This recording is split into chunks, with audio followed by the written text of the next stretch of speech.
In the year 2025, our world runs on civic platforms. These massive interconnected systems manage everything. They handle our healthcare, our transit passes, our votes, and even our morning coffee orders. Every transaction, every interaction, every step we take is logged, analyzed, and stored. We live inside a digital fishbowl, where privacy is a forgotten luxury from a bygone era. The cameras on every street corner are the least of it. It's really the constant silent hum of data collection from our phones, our smart homes, and our online lives that truly defines our existence. We are watched not by stern-faced guards, but by friendly algorithms that promise to make our lives better, smoother, and more efficient. Most people don't see this as a problem. They welcome it. The civic platforms, with their slick interfaces and seamless integration, have eliminated the friction of daily life. Why worry about remembering your appointments when an AI assistant can manage your schedule perfectly? Why stress about what to buy when personalized recommendations are always at your fingertips? This convenience is a powerful sedative. It lulls us into a state of passive acceptance, where we trade our autonomy for comfort. We have become accustomed to the gentle guidance of the machine, forgetting that the hand that feeds us is also the hand that can build our cage, bar by invisible bar. This trade-off has a hidden cost, one that gnaws at the edges of our society. Our thoughts are no longer entirely our own.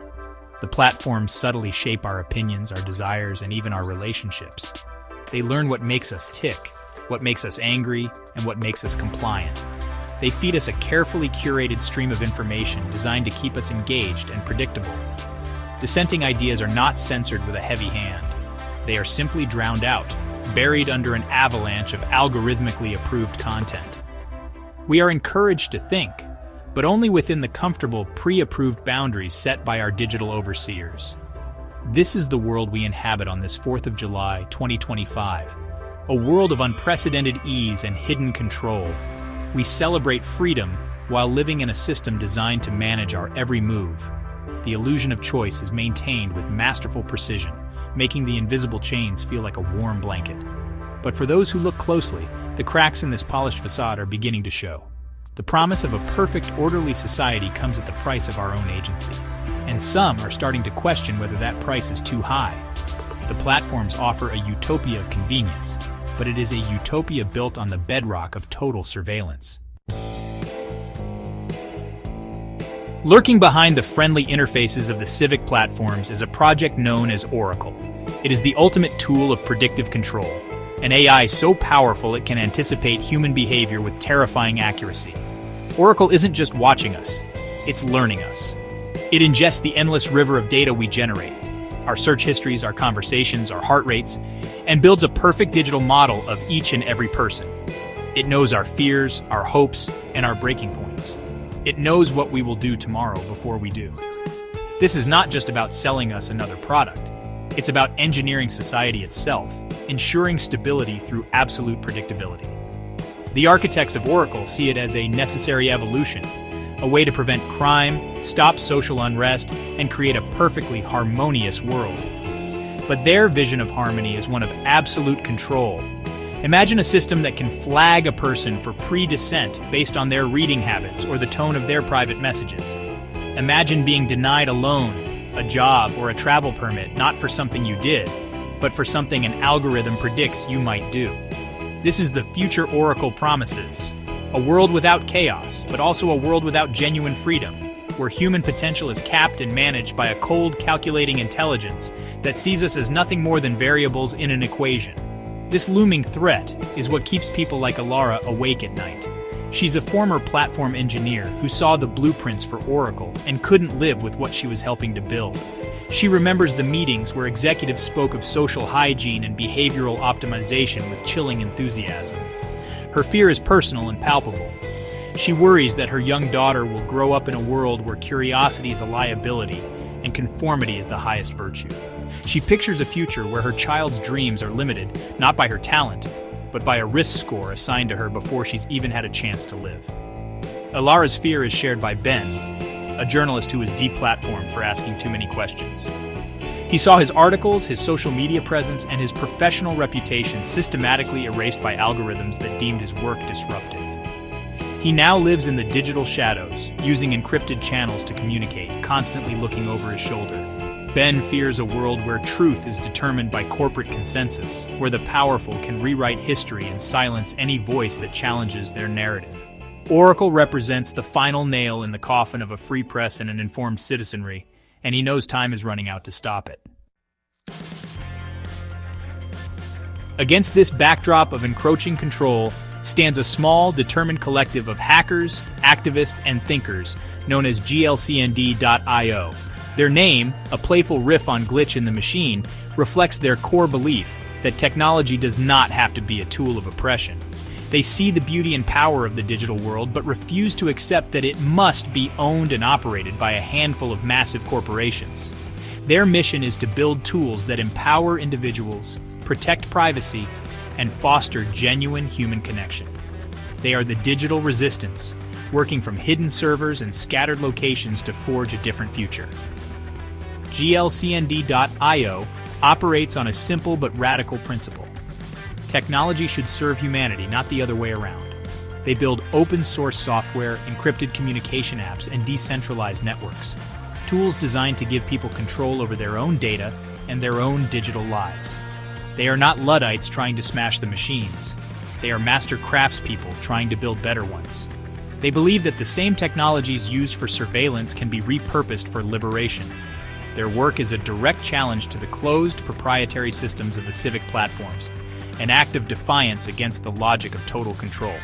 Their most ambitious project is RAD² X, which stands for Radically Accessible, Radically Distributed Experience. It is an AI designed to be the antithesis of Oracle. Where Oracle is centralized, secret, and controlling, RAD² X is open, transparent, and empowering. It is designed not to predict and manage people, but to serve as a personal digital ally. It can help users understand how their data is being used, identify algorithmic bias, and protect their communications from prying eyes. It is a tool for digital self-defense, a shield for the mind in an age of information warfare. GlobalCmd.io plans to release it to the world for free, a gift of digital freedom. The struggle to complete and release RAD² X is immense. The members of GlobalCmd.io face constant threats, from digital attacks on their servers to the very real risk of being identified and neutralized by the platforms. Elara, with her insider knowledge, works tirelessly on the AI's ethical framework, trying to ensure it can never be turned into a weapon. Ben uses his skills to craft the message, to explain to a complacent public why this fight matters. Their courage is tinged with doubt. Are they enough? Can a small group of idealists truly stand against the most powerful entities in human history? They don't know, but they know they have to try. The launch of RAD² X is not a single dramatic event, but a quiet, spreading revolution. It begins as a trickle of downloads, shared through encrypted channels and word of mouth. At first, only the tech-savvy and the deeply paranoid adopt it. But then, something remarkable happens. People start using RAD² X to see the world around them more clearly. The AI helps a student discover that her loan application was denied because of an algorithm that penalizes people from her neighborhood. It helps a small business owner realize that his competitors are being unfairly promoted by the local commerce platform. The invisible cages suddenly become visible. This newfound clarity sparks a change in consciousness. People begin to understand the subtle ways they have been manipulated. They see the curated news feeds, the personalized ads, and the social scoring systems not as helpful conveniences, but as mechanisms of control. RAD² X gives them the language and the evidence to articulate their unease. It doesn't tell them what to think.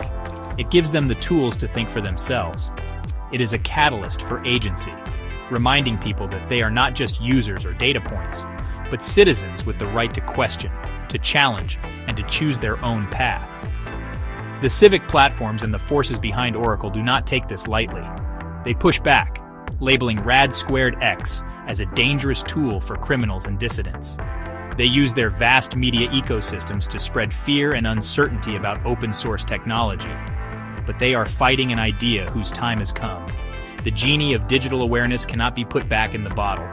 For every person they manage to scare, 2 more are inspired by the possibility of a freer, more transparent digital world. The fight for the future of the internet and for the future of the human mind has officially begun. The story of GlobalCmd.io and RAD² X is a powerful reminder that our future is not yet written. True freedom in the digital age will not be granted to us by benevolent corporations or all-knowing AIs. It must be built, defended, and claimed by us. It requires tools that are open, accountable, and designed for the benefit of all, not just the privileged few. The path forward lies in embracing technology that enhances our autonomy rather than diminishing it. The choice between a future of convenient servitude and one of meaningful freedom is ours to make, and it is a choice we must make together, one line of code at a time.